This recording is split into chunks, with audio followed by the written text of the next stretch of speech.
Assalamualaikum warahmatullahi wabarakatuh. Halo sahabat cerita kehidupan. Apa kabar kalian semua?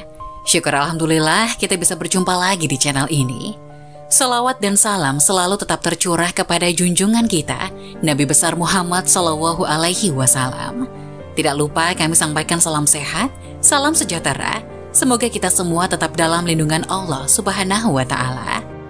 Seperti biasa, kita akan berbagi kisah dari yang unik, menarik, sampai bikin nangis. Semoga bermanfaat.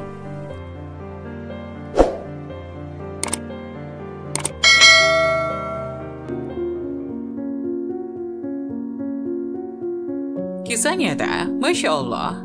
32 tahun dikubur, jenazah Hafiz Quran tetap utuh. Ternyata semasa hidup melakukan hal ini. Dalam sebuah acara pengajian di Dawan Subang, Jawa Barat yang digelar tiap Sabtu, Ajangan Toto Ubaidillah Has mengutip sebuah riwayat yang menyatakan bahwa di liang kubur jasad seorang hafiz atau penghafal Al-Quran akan tetap utuh. Mubalik yang akrab disapa Kang Toto itu mengisahkan pertemuannya dengan Bu Supaida. Ia adalah anak seorang hafiz Al-Quran yang sekarang ia berprofesi menjadi bidan di sebuah klinik. Pertemuan itu terjadi beberapa waktu lalu saat Kang Toto mengantar anaknya berobat. Dalam pertemuan itu keduanya berdialog cukup serius. Pak Ustadz, kira-kira kemana kalau mau mondokin anak ya? Tanya bidan Supaida. Kang Toto menjawab dengan pertanyaan, memangnya ibu maunya di pesantren daerah mana? Bidan Supaida menjawab bahwa ia asli Cirebon dan ingin anaknya bisa masuk pesantren yang ada di daerah Cirebon supaya bisa dekat dengan keluarga besarnya. Selain itu, ia pun menegaskan bahwa pesantren yang diinginkannya adalah pesantren Tahfiz Al-Quran. Kalau pesantren Al-Quran ada di Kaliwadas Cirebon. Pesantrennya uas saya almarhum Kiai Haji Nasir, nama pesantrennya An-Nasar. Ada juga di Ambit, Kecamatan Walet, pesantren milik Kiai Haji Abdul Basit. Pesantren itu dikelola anak-anak dari pesantren Rawamerta Karawang, jawab Kang Toto. Namun benak Kang Toto sedikit termenung karena biasanya para orang tua menginginkan anaknya mengikuti dan melanjutkan jejak orang tuanya. Tapi Bu Bidan yang satu ini malah menginginkan anaknya masuk ke pesantren Al-Quran, bukan ke sekolah kesehatan. Kenapa ibu mau masukin anak ke pesantren? Gak dimasukin ke kedokteran atau yang sesuai dengan profesi ibu? Bidan Supaida kemudian menjawabnya dengan sebuah kisah nyata yang dialami keluarganya.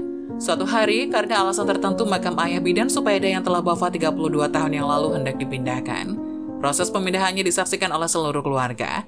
Saat makam dibongkar, semua orang terkejut menyaksikan jasad penghuni makam itu masih utuh sempurna dan tidak hancur. Anak-anak saya tanya, "Mah, kenapa tubuh kakek tidak hancur, kok masih utuh? Apakah dia orang yang terkenal ampuh? Kan kakek sudah meninggal puluhan tahun lalu?" Ungkap Supaida menirukan pertanyaan anak-anaknya. Dengan berlinang air mata, Bidan Supaida kemudian menjawabnya dengan sejarah sosok sang kakek yang belum diketahui oleh cucu-cucunya itu.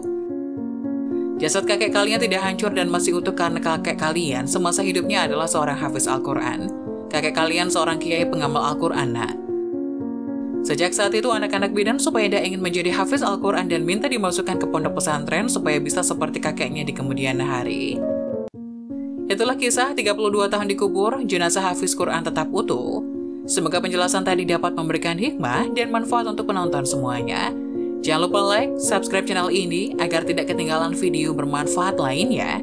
Sekian dari kami, terima kasih. Wassalamualaikum warahmatullahi wabarakatuh.